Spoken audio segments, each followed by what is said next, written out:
بسم الله الرحمن الرحيم. ازيكم كل حبايبي، يا رب تكونوا جميعا بخير وبأحسن حال.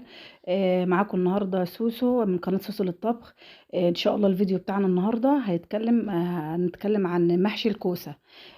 طبعا يا حبايبي انا كنت عامله بصلتين محمراهم، وكان عندي عصير طماطم طبعا ضربته في الخلاط. وطبعا حمرت البصلايه، صفرتها كده، وبعدين نزلت بالطماطم اهي حبه زي ما انتم شايفين بقى، والطماطم اتسبكت. وطبعا بعدها بنزل بالخضره والبهارات بتاعتنا، اللي هي بهارات عاديه، فلفل، كمون، ملح. وبعدها بننزل بالخضره، وطبعا احنا كنا ببقى غاسله الرز بقى زي ما انتم شايفين اهوت. وطبعا جيت نزلت بقى بالرز اهوت يا حبايبي، فنبدأ بقى ايه مع بعض كده، ايه نقلب بقى يا حبايبي لحد الرز ما ياخد من التسبيكة بتاع المحشي. طبعا ونبدأ بقى نقلب واحدة واحدة كده لحد ايه ما الرز يتسبك مع التسبيكة بتاعتنا حبايبي. اهي بسم الله ما شاء الله جميل جدا. ان شاء الله، فضلا وليس امرا.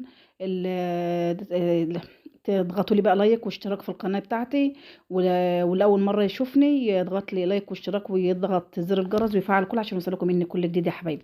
كده الرز بتاعنا اهوت، احنا الحمد لله كده عملنا الرز ما شاء الله زي ما انتم شايفينه يتسبك. ما شاء الله جميل جدا. والريحة روعة يا حبايبي.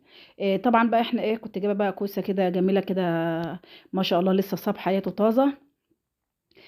فطبعا ومعانا بقى كام قرن فلفل كده. طبعا انت عارفين المحشي الكوسه ومحشي البتنجان بيحب الفلفل الاخضر.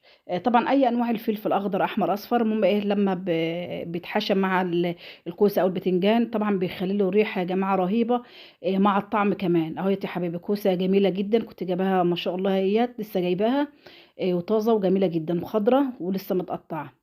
ادي يا حبايبي طبعا احنا بقى جينا طبعا هنا عشان نقور الكوسه. طبعا يا جماعه معلومه لكم، يعني الكوسه لما نيجي نقورها ما نقورهاش ونرفعها قوي. ليه؟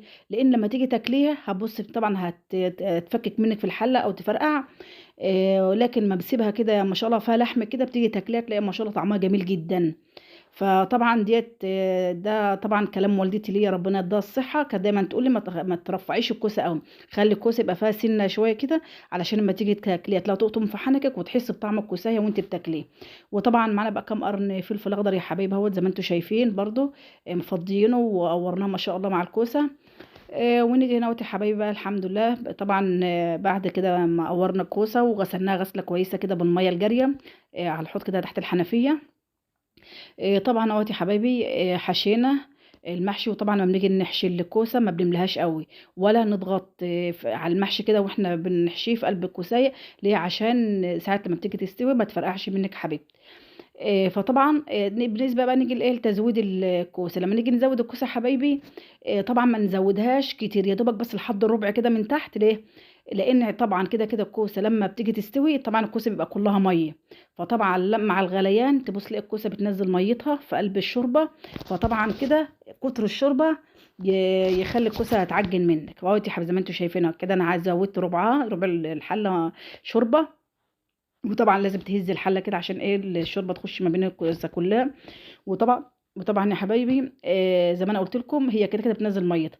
طبعا احنا كده علقنا الكوسه اهوت على البوتاجاز يا حبايبي.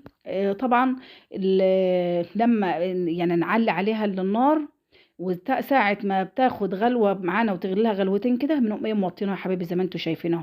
ليه؟ عشان بقى طبعا احنا قلنا الكوسة ما بتستحملش، فتبدأ بقى هي طبعا لما غلت كتير كده تتهرمن. لكن دلوقتي ساعة ما بتغلي منك غلوتين تقوم موطيه عليها زي ما انتم شفتوا كده يا حبايبي، وتسيبوها تاخد وتدي مع بعضها كده وتستوي براحتها.